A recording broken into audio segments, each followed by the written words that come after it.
Hello everyone, this is Abdul Malik and welcome back to my YouTube channel. आज मैं आपको 3 questions के आंसर करूंगा। नंबर 1, क्या मॉक टेस्ट देना ज़रूरी है? नंबर 2, मॉक टेस्ट देना अगर ज़रूरी है तो कितने मॉक टेस्ट देना चाहिए? और नंबर 3, कि मॉक टेस्ट में मार्क्स कैसे इम्प्रूव करें?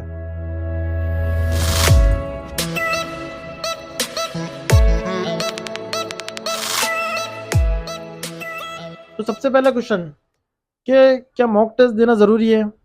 तो हाँ, नीट के एग्ज़ाम से पहले मॉक टेस्ट देना ज़रूरी है। मॉक टेस्ट देने से आपको क्या होगा कि आपको पता चलेगा कि आपका सिलेबस कितना कंप्लीट हुआ है, आप कितना पानी में हैं, और एक ओवरऑल आप क्या लेवल पर स्टैंड करते हो जब आप पूरा पेपर देते हो पूरा सिलेबस पर। सेकंड क्वेश्चन, कि कम से कम कितने मॉक टेस्ट दिए जाए और ज़्यादा से ज़्यादा कितने? तो कम से कम तो मैं बोलूँगा कि आप एग्ज़ाम के 2 महीना पहले से मॉक टेस्ट देना शुरू कर दीजिए, या अगर वो ना हो सके, किसी कुछ लोगों का सिलेबस कंप्लीट नहीं होता, तो at least 45 days before your exam आपको मॉक टेस्ट देना शुरू कर देना चाहिए। और कम से कम आपको 15 टू 20 मॉक टेस्ट देना चाहिए ही चाहिए नीट एग्ज़ाम से पहले। Now the most important third question, कि मार्क्स कैसे इम्प्रूव किए जाए।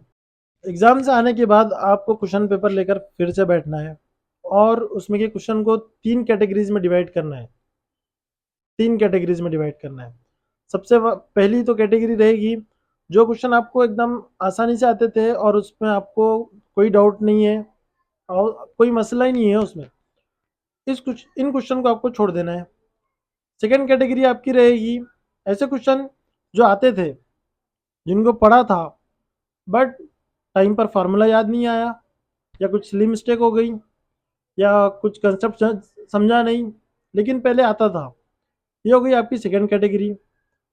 इसको आपको क्या करना है कि आपने कहाँ सिली मिस्टेक्स की, कौन सा फार्मूला याद नहीं आ रहा था, वो आपको देखना है और उसका सोल्यूशन देखना है।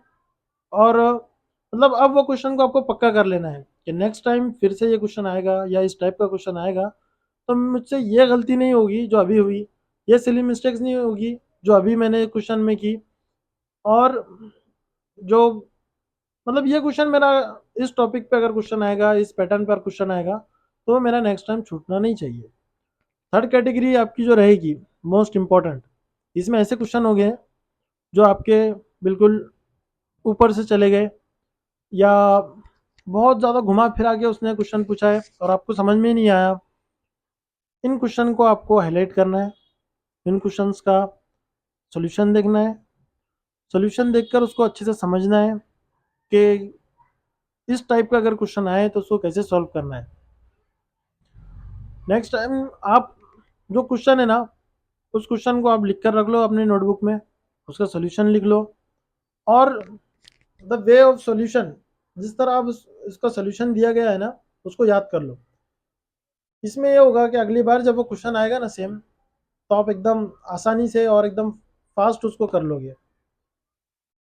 फिर अगर आप नेक्स्ट टेस्ट देने वाले हैं तो तब भी आप ये जो आपकी नोटबुक है, इसमें से आप फट फट फट फट देख सकते हैं कि अच्छा ये क्वेश्चन आया तो इसका सोल्यूशन ऐसा है, इस टाइप का क्वेश्चन आया तो इसका सोल्यूशन ऐसा है, मेरी यहाँ लास्ट टाइम यहाँ पर मिस्टेक हुई थी, यहाँ पर मिस्टेक मैंने किया था और ये फार्मूला मुझे याद नहीं आ रहा था।